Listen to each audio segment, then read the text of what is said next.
fully understand all of the risks of marijuana, which is what can make it so dangerous. Just like we've seen in the past with the tobacco industry, with cigarettes, we didn't fully understand the risks of them. This is not weed anymore. I call it weaponized weed.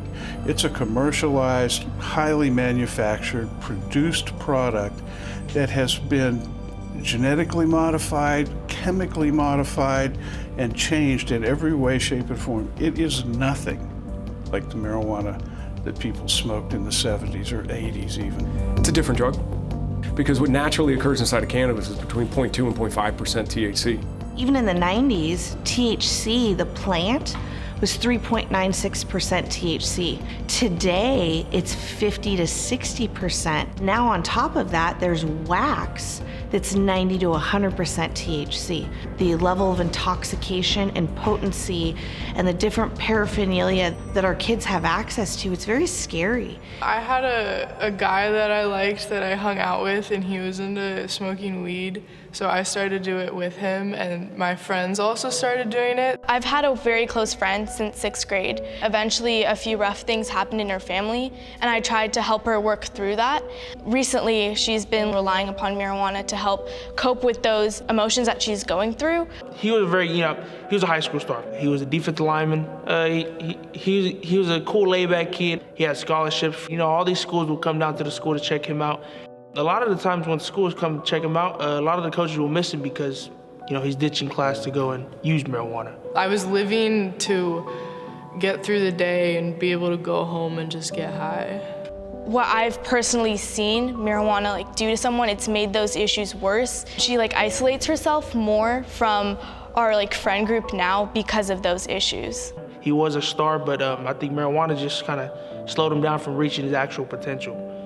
It became the center focus of my life. My friendships revolved around it. My daughter was a straight-A student coming out of the 8th grade, super athlete, transitioned to high school, and everything seemed to be going really well. The beginning of her junior summer, she just kind of dropped out in terms of wanting to be around family. She was just around friends all the time.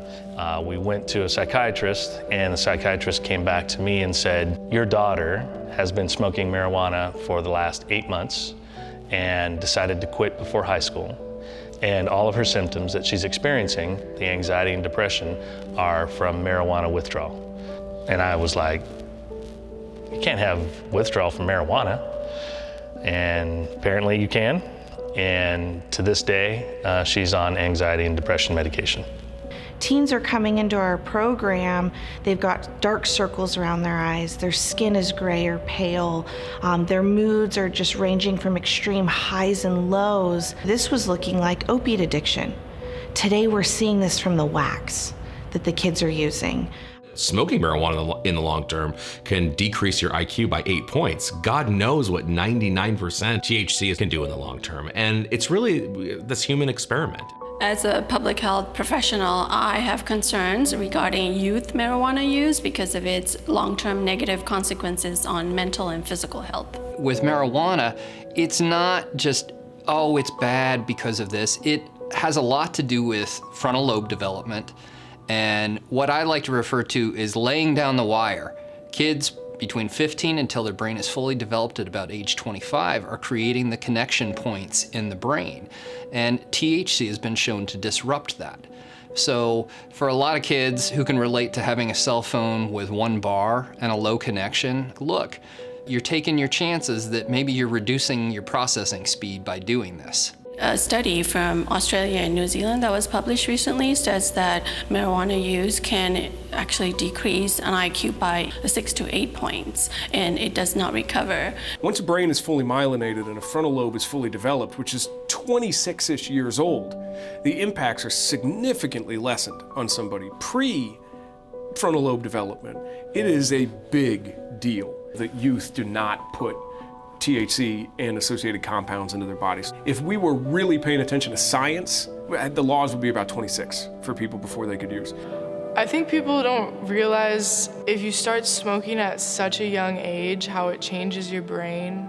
I forget a ton of words, and it's just how it is. I remember when I first started smoking, we would laugh about how, oh, do you not have like the same memory that you used to? And we'd say, no, but you know, we're still young. You think you're invincible, but it'll catch up to you. It's not a safer option than any other drug or substance you can become addicted to. Probably just to the contrary. Go to a youth rehab center and you'll find 8.5 out of 10 are there for marijuana, not for the other drugs that people think are bad drugs. It's not a harmless substance. Age of onset is the biggest predictor of future addiction. The younger you are when you first use a substance, the more likely you are to become addicted to that substance. We have seen a tremendous progression in teens suffering from substance abuse and experiencing addiction at a younger and younger age. THC, roughly 1 in 10, 1 in 9 of people who use it will become addicted to it. If you're 21 or older when you first use it. That's just a fact. If you're 14 or 13 when you first use it, your chances of becoming addicted later in life are about 50-50. A lot of my friends smoke marijuana and nicotine interchangeably, and I always knew to stay away from nicotine. I always thought it was something addictive, but I never thought like marijuana could be addictive. But at this level of THC that's in those cartridges, it's very addictive and you can be very dependent on it. We're learning so much now, way more than we knew even 10 years ago, where high potency marijuana can just exponentially increase the risk, sometimes by 5 or 6-fold, for things like schizophrenia, suicide, depression, anxiety. It started off with her just using, eating edibles maybe like once a week. It quickly snowballed when she went off to college because she had a lot more freedom there. They're just hearing and seeing, well, it's legalized and it's a plant, so it's natural and good for me. It's helping my anxiety. It's helping with my depression. But when you have to come down, the highs and lows are increasing as a result of the marijuana use. It affected my memory, it affected my motivation. I vaped for like almost 2 years. It kind of was like something that I used as a coping mechanism when I could have been doing other things, because now a main part of my high school experience is just smoking, and that's not what I want to look back on. Someone close to me has used marijuana before, and they were really depressed, and that's probably one of the reasons why they used it. Instead of like turning to something healthy like exercise or something, they just went straight to marijuana. They were sad all the time. The last time I talked to her, she's been using marijuana every day and she can't go a day without it anymore. So just from the end of high school to the end of the first quarter of college, she goes from recreational once a week use to needing it every single day. They started cutting classes, which was really surprising. This person was really good in class, really studious, and then all of a sudden they weren't showing up to class, they weren't doing their homework, they stopped talking to their friends and started hanging out with the new crowd. Like her depressive spirals have just gotten worse. She doesn't treat people the way that they should be treated as friends. I lost connecting with family. Friendships were established around other people who just wanted to get as high as I did. I started getting high when I was really young. I was 12, 13, and you don't think about it when you're in it, but there were enough people trying to tell me differently, but none of them really spoke my language. I think it's important for people my age to hear from someone that is their age. And so I guess the reason why I do this is I'm hoping to still speak a language to young folks that's relevant enough to them that maybe I can help avoid a little bit of the pain and heartache that I had to go through myself. So if I'm able to talk about the negative side effects, I know that people listen and they may not immediately act on it, but it'll be set in their brain that this isn't all good for them. I would say just stay away from marijuana or anything else, alcohol or any other drugs, period. Because once you start going down that road, it just gets easier to get further and further. And you don't have to look far to see what drugs have done to people's aspirations, their goals, their careers. It ruins them. I saw my friends just use it all the time and not see it as a big deal, but I took a step back and saw it as a big deal, something that could take away my motivation in life. I didn't want that to be a part of my life anymore. You don't use marijuana, you're increasing your chance of never using another drug like by 6-fold. You're increasing your chance of getting better, test scores, going to a better college, having better life satisfaction, having higher lifetime income, achieving your dreams. You're increasing those chances so much. I have 4 or 5 young people who have come. It was put out as a smoking cessation group, but all the kids that showed up were trying to quit using weed. And they've all said the same thing. When I quit, I do so much more. I really like it. Now I'm out doing stuff.